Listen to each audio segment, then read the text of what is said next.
What's up, guys? Today, we are talking about how you can build muscle in your 30s and your 40s. We're going to talk about how you can actually build more muscle working out less, how you don't have to spend hours and hours in the gym to see the progress that you want to see. So, I'm going to go through how I structure my workouts for my current clients, how they're seeing great results, working out sometimes less than an hour a day. What's up, guys? Welcome back to the channel. If you guys are new to the channel, my name is Jordan. I'm a gym owner, a personal trainer, and an online fitness coach. I post weekly videos here on YouTube teaching you how to build muscle, how to improve your cardio, how to blend the two together in a program, and really how to prioritize your health. So if you are interested in content like that, make sure that you subscribe to the channel.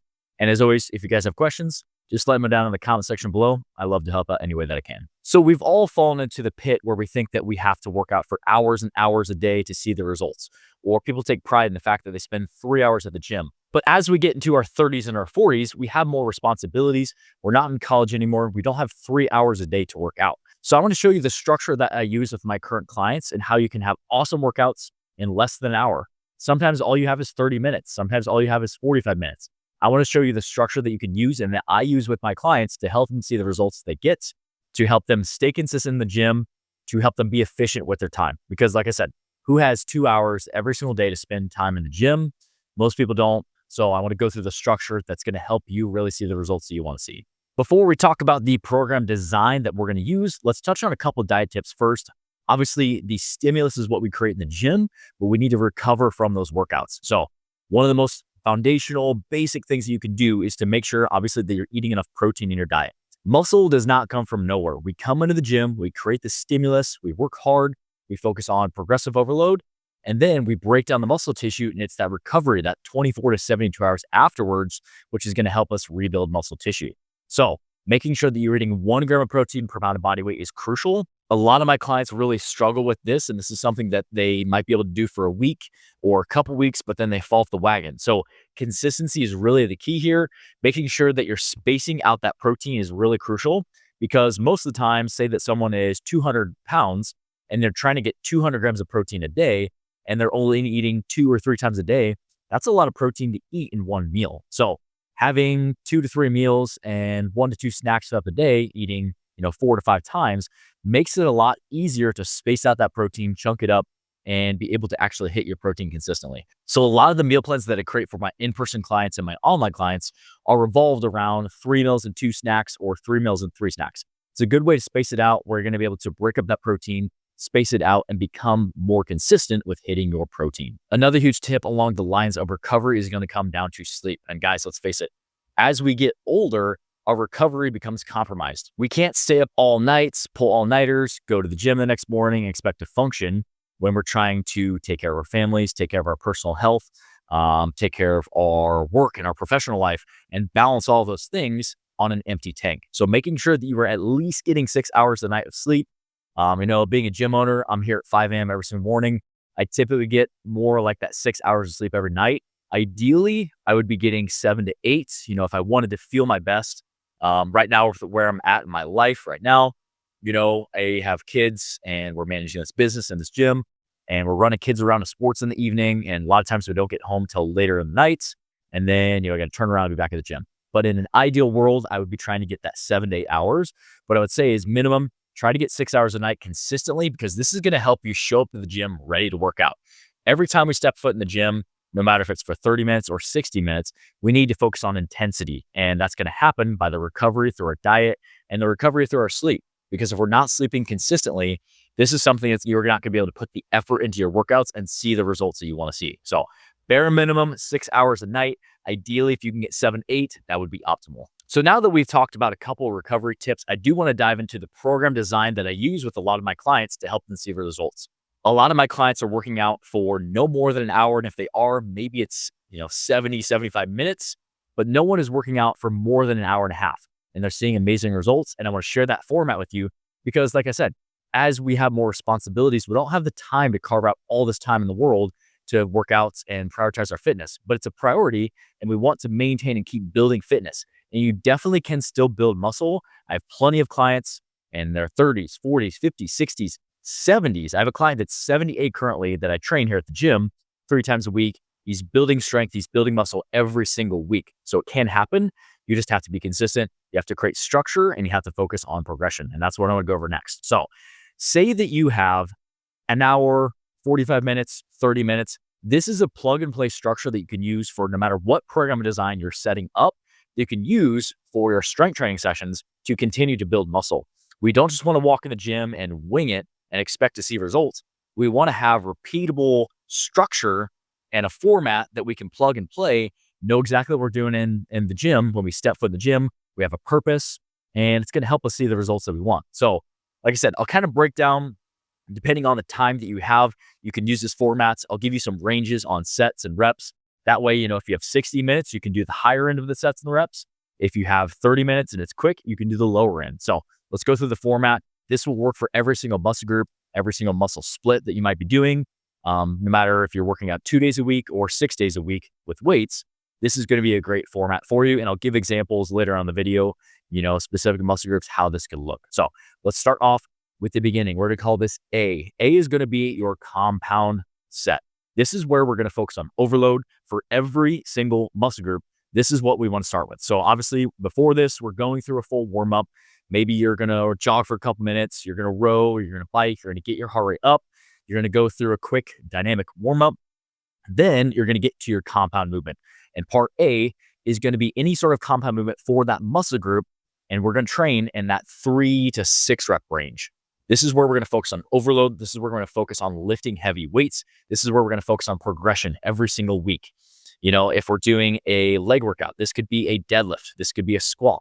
This could be a hack squat. This could be a Bulgarian split squat. This could be a hip thrust. There's a ton of options that you can utilize, but what we want to focus on is lifting in that lower rep range on these heavy compound movements, and where we can focus on progression and using the most amount of muscles possible. Say that it's an upper body workout. This could be a bench press. This could be a pull-up.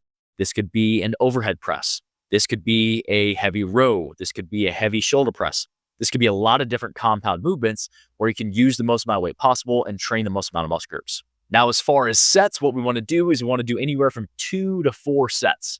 Say that you're lower on time and you want to do a couple warm-up sets and you're only going to be able to do 2 heavy sets because you got to cut out some of the exercises because you're low on time.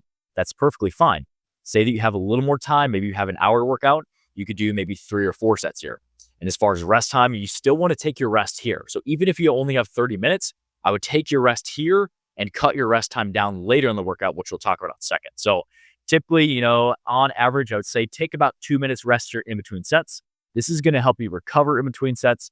It's going to help you bring that heart rate down. It's going to help you bring the most amount of intensity in the set so we can focus on lifting heavy weights. Like I said, let me go through the format first, and then a little bit later in the video, I'll give you an example of a leg day or a chest day and show you the format, exercises that you could do at each of these so you could plug and play, mix it up, and create your own workout and have a consistent format that's really going to work for you. Now, part B, this is going to be your second compound movement. And again, if you are low on time, this might be something that you cut down sets or you completely neglect and completely pull out of the workout for the day. That's perfectly fine. Say that you have 45 or 60 minutes, you could fit this in, and maybe you only have 45 minutes, and maybe you only do a couple sets, but this is going to be your second compound movement. So this is where you're going to choose another compound movement for the muscle group that you're training. So say that you're doing a leg workout and you started with a back squat, your next movement could be one for the posterior chain. Maybe you choose a Romanian deadlift, or maybe you choose a Bulgarian split squat. Maybe you choose a hip thrust. This is going to be a second compound movement that we're going to focus on overloading. We're going to slightly bring the reps up, slightly bring the rest time down, but the sets are still going to be the same. I would do anywhere from 2 to 4 heavy sets where you're taking things close to muscle failure. So both A and B here, we're focusing on reaching muscle failure or being like maybe 1 rep shy of muscle failure. I would train in that 6 to 10 rep range here for part B, and you're still trying to focus on lifting heavy. And then with this, I would take anywhere from 1 minute to 90 seconds rest, because we are going to slightly bring the rest time down as we move throughout this workout to just be efficient with our time. So at this point, depending on what sets and reps you've done, you're probably somewhere about 30 minutes into the workouts. Now, say that you only had 30 minutes, you could have cut out some of B, and this is where you can start to rack up some volume. And this is part C. This is your strength accessory, and this is where we're going to get into a superset. And this is a really good format that you can use. Start off with your compounds, do another compound with strength accessory, do your part C where there's going to be a superset where you really can increase the intensity, create almost like a finisher type effect where you can leave the gym feeling like you really had a good workout. You've got some good blood flowing. You feel really good. The endorphins are flowing. And this is a good format that you can use in part C. So part C, you're going to do a superset for that muscle group. There's going to be a confliction-based superset. So say, for example, that you're doing a chest workout. You're going to pick an isolation exercise first. So say that could be a pec deck fly, a cable fly, maybe a chest dip, picking some sort of isolation-based chest exercise. Then what works really well is to combine it with a lower weights or a body weight type exercise, say, for example, like a push-up or a deficit push-up or a dip. Finding some sort of exercise that you can do high rep, it's really going to create a lot of fatigue and give you that finisher type of effect. So, for example, like I said, you could do a chest fly and a push-up. You could do a dip and a push-up. You could do a cable fly and a cable press. There's a lot of good options that you can use here. What we're going to do is we're going to really cut down rest time. We're going to increase your reps, and we could also increase the amount of sets that we're doing. So what I would do, depending on the time that you have, is anywhere from 2 to 4, maybe 2 to 5 sets of these exercises, training in that 8 to 12, maybe 8 to 15 range. If you can do something for 15 reps, more than likely you can try the progression of the next exercise, or you can do more weight. And what I would do here is I would cut your rest time down no more than a minute. And what you could really do is you can get really creative and you make it really fun. You can really cut your rest time down even further. You can go 45 seconds or 30 seconds. So if you've ever done a chest fly and then you go right into a push-up superset, you take 45 seconds rest and you go do it again and again and again. This is a really good style that you can use as a finisher that's going to create a lot of stimulus for muscle growth. It works really well to do a isolation with a body weight or higher rep exercise here. That's really going to create that stimulus because, if you just finish with some push-ups and you've built any sort of fitness, that might be pretty easy for you. Whereas if you mix a chest fly first, you fatigue out your chest, and then you go do some push-ups or you do some deficit push-ups, it's significantly harder. And you might only be able to crank out 8, 10, 12 reps. And that's what we want is we're chasing muscle failure. We're chasing fatigue here. This is a really good format that you can use that I use with my clients all the time, especially if you're somebody that only has 30, 45, 60 minutes max to get in the gym, but you still want to see progress. I have tons of clients that are seeing amazing progress, both in person and online, training for less than an hour a day, and you can too. Now, like I said, this is a great format that you can use, but if you are somebody that you're looking to have all the guesswork taken out for you, you don't want to think when you go to the gym, you want to know exactly what to do. You want to have a program that's custom to you. I do online training. Like I said, I'm a gym owner here in Nebraska, but I work with lots of people online creating the program, creating the accountability, creating the structure and the progression that they need to see the results that they want to see. So if that's something that you are interested in, you'd like to learn more, I'll leave the link to my online coaching forum down in the comment section below. You can actually click on that link and schedule a time to chat more. We can hop on a quick phone call. We can talk more about your goals, and we can talk more about how it can help you create the structure that you need and create the program that you need to see the results you want to see. So let's go back. Let's go through a couple different muscle groups from A, B, and C and show you how you could plug and play this, the sets, the reps, the exercises, how this could look for specific muscle groups. So let's take chest, for example. Everybody loves to train chest. Let's start off with A, B, and C and show you how the chest exercises, the sets, and the reps could really look. So let's say in A, we choose a barbell bench press, one of the most classic exercises. We're going to do 4 sets of 5 reps. We're going to focus on progression. We're going to focus on lifting heavy for that 5 rep range. We're really going to lift, weights that are challenging where we can't squeeze out more than 1 rep. And we're going to take 2 minutes of rest. As we progress through the workout, we've done a flat bench press. Let's change up the angle and let's go to more of an incline press. Now, this could be a low incline, like a 15 degree. This could be a higher incline to 30 to 45 degrees. This could be a plate-loaded incline machine, but let's change up the angle to change the stimulus on the chest. So going into an incline press, we're going to do 3 to 4 sets of anywhere from 6 to 10 reps, lifting heavy weight. So if you can do a weight for 10 reps, you're going to increase the weight and try to stay between that 6 to 10 rep range. Rest time, as I said, is going to be a little bit lower. I would go a minute to 90 seconds, start to take that rest time down as the workout goes on. And part C, like I mentioned earlier, a really great superset that I use all the time with my clients and that I use personally is to do a chest fly, whether that's on a cable, whether that's on a pec deck, whether that's with dumbbells. Do a chest fly for 8 to 12 reps, go down, crank out some push-ups. If push-ups are easy, you can do a deficit push-up. If push-ups are too hard, you can do them from a bench. Do anywhere from 3, 4 sets. take no more than a minute rest, and you're going to train in that 8 to 12 rep range. That's a really good format that you could use for chest. That would be awesome, that you would see great progress on. Let's take the legs, for example. If you are trying to build your legs, and say this is more of a quad dominant leg workouts. Maybe your program, you're training legs twice a week. This would be a really great quad dominant workout that would help you overload and create a lot of stimulus in the gym. So starting off, we're going to start off with a back squat. Again, we're going to go 4 sets of 5 reps. And maybe you're going to squat to a bench. You're going to take out the bouncing effects that we're not trying to 1 rep max. We're trying to lift weight with good form. You're going to overload 4 sets of 5. You're going to take 2 minutes rest in between sets. Part B, you could go to a leg press. Maybe you're going to take a little bit more closer of a stance. You're going to work on the more outside part of your quads, and you're going to do 3 to 4 sets, anywhere from 6 to 10 reps. Take about a minute to 90 seconds rest in between sets. And again, you're trying to focus on lifting heavy. You're going to keep track of your weights, your sets, your reps, and you're going to overload on those 2 exercises every single week. Part C, this is where you can get really creative. The sky is really the limit here.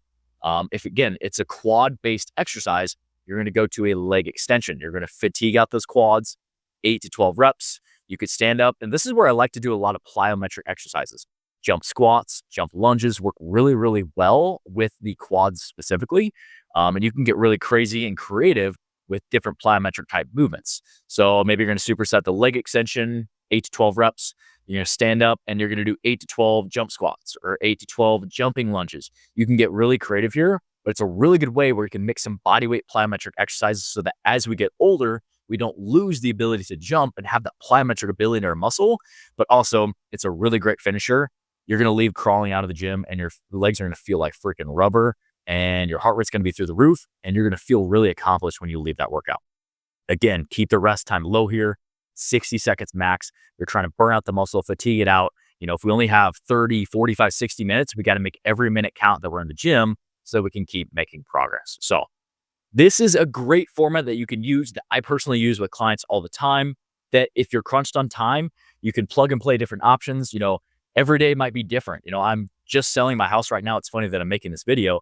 Just selling my house. We're moving into a new house. You know, stress is higher. The amount of time that we're spending getting our house ready and, you know, thinking about projects with the new house, it's taking a lot of time on top of kids and work and business and life in general. So every day might be different. Some days you might have an hour to work out. Some days you might have 30 minutes.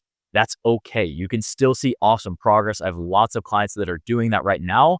The main thing is the consistency piece. Don't let the fact that you only have 30 minutes stop you from going to the gym or getting your workout in.